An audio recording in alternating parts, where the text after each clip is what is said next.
Hello, I'm Kristine and welcome back to my channel. This is part 2.2 of Coffee Chat with a Brand Strategist. Originally it was just going to be one video, but however I was editing it and then I realized it was way too long. So if you missed it, the last one I talked about some of the differences I observed, my humble opinions of comparing the brand strategy job of Taiwan versus the US. So check that out if you haven't, and back to this one.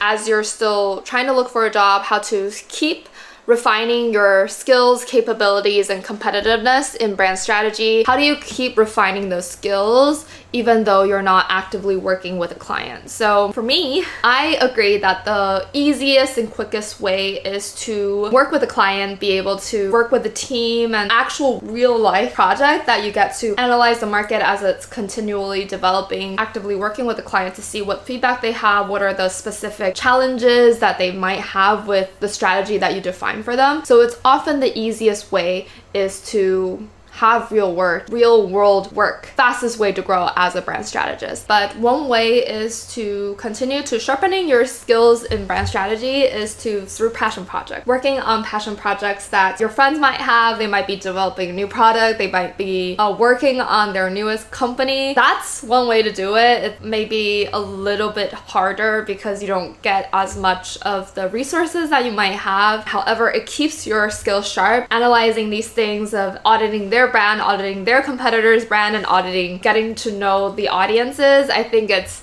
always a good practice to keep your mind sharp. Audiences are changing. You and I, we're changing every single day. It's going to be a skill that you need to have is to continually be sharp with what are the latest trends. And one way to do that is through those passion projects that you might have with you, your friends, your peers, etc. But another way to keep your insights and analytics mind sharp is to look at current in-market work and trying to backtrack to figure out what might be the process that they landed at in order to reach this work. So for example, some of the few works that we've seen in the market recently, including Korean Air rebrand, including Jaguar rebrand, which received a lot of media attention. I invite you to look at those things, different works, whether it's rebrand, even Dell with their brand architecture refinement in the product for PCs. I invite you to look at that. What happened behind those doors that they landed at those decisions? Be advocates and also the devil's advocate for those different ways, different potential strategies that might have landed in front of the boardroom and say, these are ABC ways based on your understanding, your analysis of the market, of the brand, those all options that might have worked, but why did they land at those decisions? And also debate with yourself. Did you think that that was the best decision that they did? Or could they be other ones? And then also debate internally, again, for why that recommendation you might make is maybe not right recommendation, potentially because of reason B. I think debating with yourself and looking at a specific challenge or result from different angles, it helps you become a better strategist.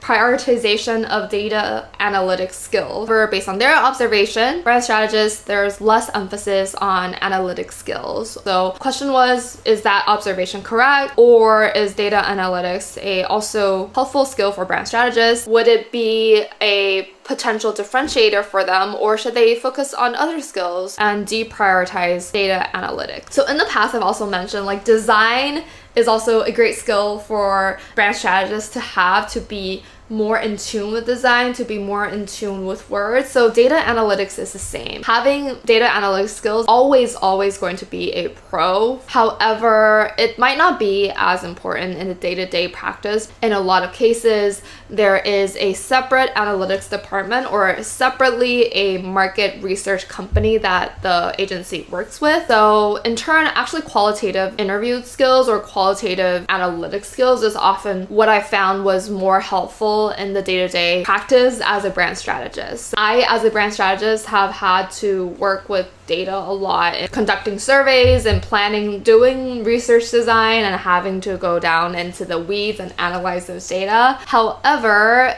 it's less needed for Python or SQL. It's mostly could be helpful, however, not as a necessary must-need skill in brand strategy, if that helps.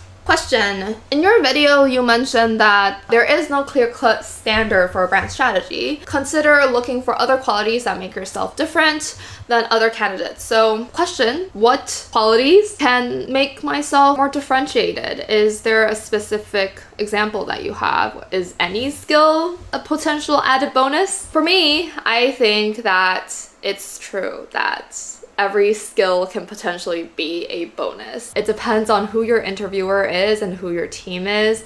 If they're interested in your specific skill, if you package yourself well enough, make that whatever quality that you have different, interesting enough, I think that can make yourself super differentiated and help you either get the role that you want, get the job that you want, get the project you want, or get whatever you want. And that is same in life and work and relationships, blah, blah, blah. Branding, very important. Personal branding in work and life. However, I think that, as previously mentioned, data analytics, because it is a skill that mostly it's in other departments as a separate practice or separate role in branding agencies, sometimes that I found is helpful for having a analytics skill is that you can be able to open yourself to a wider range of roles. You might not see a company hiring for a strategist every day. However, there might be data analytics or data analyst roles open. One way that you have in your skill in Python, SQL, etc. is that you can apply to those roles that other brand strategists that don't have those skills can't apply to. And once you get your foot in the door, you can transition, you could apply or you could extend your roles in working with a brand strategist. It's like working on a brand. You are your brand. Your target audience are those recruiters, companies that you want to work for. Target yourself, position yourself so that you are the best candidate for that role. That is the advice that I could give. Okay, resume writing for a brand strategist. So because branding is hard to quantify in terms of results, or it might cost additionally to measure the results. So oftentimes in the past, the clients that I work for don't necessarily invest additionally to do brand measurement. So in those circumstances, how do you write the results for a brand strategy resume? Great question. I might be biased in terms of the answer, so take this with a grain of salt. For brand strategy, using the campaign for the result might be one way to show that the insight was there, the brand was there. However, the resumes that I've seen in the past and from the works that I've done in the past is that it's more important to show that you know how to do those things rather than just showing the end result. For example, like what I mentioned, like qualitative skills, like interviewing. How many interviews have you conducted? Who were they with? What were the results and the insights that you would extracted from those interviews is often really important. So I invite you, if you're really looking for like clear-cut brand strategy roles in like branding agencies, like highlight how you extracted insights, like interviews, how many you conducted, with whom, secondary research, how many different types of input did you reference to extract the insights? And additionally, what elements of brand strategy are you skilled in? I've done a lot of different elements of brand strategy like mission, vision, value proposition, brand architecture, etc. Or even like presented C-level executives, who your audience is, who your day-to-day contacts are, and like client relationships. These are like the day-to-day really important things of a brand strategist. So I hope that helps. I want to ask Kristine how you look for insights and then how do you break through when you're feeling stuck? Again, a great question. Personally, I think that whatever interests you, go in that direction. So if you find yourself interested in a specific thing, keep digging, keep searching, keep looking for it.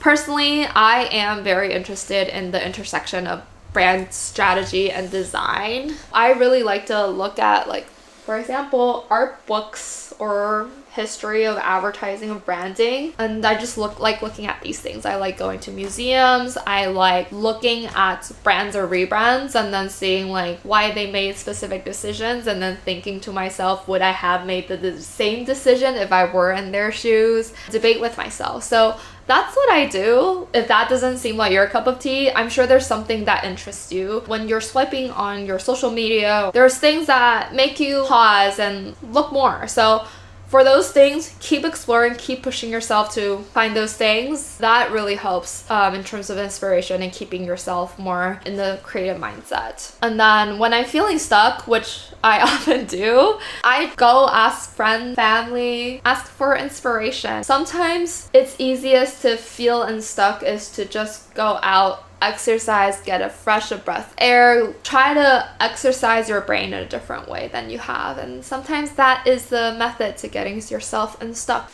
Question. I have been in London for 4 months and I'm still trying to figure out how to leverage this time to the best of my abilities. I'm curious that based on your experience, what are some of the things that you think must have experiences when you're still abroad? What are some of the things that you have regrets are or suggestions that you might have? Best suggestion I have is to do whatever your heart wants in that specific moment. Don't do what others want you to do. Don't do what others say that you should be doing. Don't do what the world tells you what to do. Once your heart is set on something, do to your heart's desires. That is the only way to not have regrets, is to feel like you have full control over the decisions that you have in life. Given that if you feel like once you have a stable standing, you could always make more money, you won't get the time that you have back. I think life's too short to question what if. What if I did that at that time? Those are the things that, like, in this field of creativity, or even if you're not in creativity, even if you're just living, those are the moments that you look back and you're like, wow, that was a crazy thing I did, but I really enjoyed that. If there's something that you want to do, somewhere you want to go, something you want to eat, go do it. Just do what your heart wants you to do. As Nike said, just do it. If you're not a brand strategist anymore, what would you do? Sometimes I do ask myself that question. I think the answer really depends on why I don't want to be a brand strategist anymore. Underlying reasons that I don't want to do brand strategy anymore. A few years ago, I read a book that sent me down a deep, deep dilemma. I actually don't remember what book it was. It was about how branding, it came from white colonialism. First, it came from branding cows and saying that this is my property because this was a specific brand. And that's where branding comes from. But that really impacted me because it made me question what I was doing in my day-to-day, that I don't think I should be doing that, perpetuating white colonialism. Actually, was one of the reasons that made me look outside and think maybe I should consider working in Taiwan or in Asia. I really want to help more Asian brands, specifically Taiwanese brands, not necessarily maximize their influence, but just so that they are able to get the clout and the recognition they deserve based on all the good things that they have in the product and their company. That was one of the reasons why at one point in my career that made me question, do I want to do branding anymore? But I chose to change the market I was in, and still I enjoy that. But personally, if I don't want to do brand strategy anymore, it goes back to the question of why. I don't know, actually. So coming back, I think always do what your heart desires, what your heart is telling you you want to do, and don't leave regrets. That's all the questions I received. Let me know if you have any more additional questions, whether about brand strategy, about becoming a brand strategist, about skills of becoming a brand strategist, of just working and branding in Taiwan. I hope that helps, and thank you for the questions. And yeah, I'll see you next time. Bye!